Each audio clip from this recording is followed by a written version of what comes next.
श्री शिव महापुराण रुद्र संहिता सती खंड 21वां अध्याय शिव जी सती विहार। नारद जी बोले, तात शिव जी के विवाह से आगे शिव जी का चरित्र है, उसे भी सुनाइए। ब्रह्मा जी ने कहा, कैलाश में पहुंचकर सती जी ने सब गणों को आश्रम से दूर जाकर रहने की आज्ञा दी। शंकर जी ने भी कहा कि अच्छा जाओ, पर जब मैं स्मरण करूं तब शीघ्र ही आ जाना। नंदी आदि गण अपने स्थान को चले गए। तब एकांत पाकर शिव जी सती के साथ रमण करने लगे। 22वां अध्याय। ब्रह्मा जी बोले, एक दिन जब वर्षा हो रही थी तब कैलाश शिखर पर बैठे महादेव जी से सती ने पूछा कि प्राण वल्लभ, अब वर्षा काल आ गया है, इससे कैलाश में, हिमालय में अथवा पृथ्वी में जहाँ कहीं रहने योग्य स्थान हो वहाँ चल कर रहिए। सती की यह प्रार्थना सुनकर कैलाशवासी दीनों के दुख हरता भगवान शंकर ने हास्य करते हुए सती से कहा कि प्रिय, जहाँ मैं तुम्हारे साथ रहूँगा वहाँ मेघ कभी न जाएंगे। वर्षा काल में भी मेघ हिमालय में नितंब पर ही भ्रमण करते रहेंगे। यह जानकर आप चाहे जिस गिरिंद्र पर चलने को कहिए, पर मेरे विचार से हिमालय सर्वोत्तम है। 23वां अध्याय। शास्त्रों को मोक्षादि वर्णन।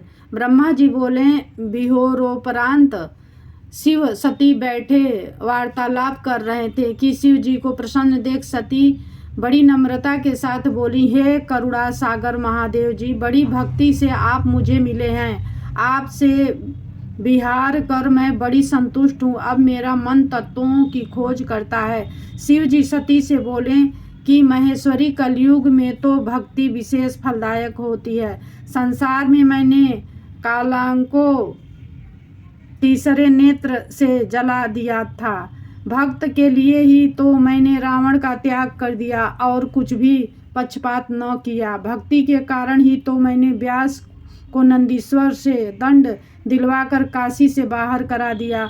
अधिक क्या कहूँ, मैं भक्ति ही में हूँ। भक्ति की ऐसी ऐसी महिमा सुनकर दक्ष पुत्री सती बहुत प्रसन्न हुई। उन्होंने मन में ही प्रणाम किया। फिर भक्ति के कारण लोक में सुखदायक और जीवों के उद्धार की बात पूछी।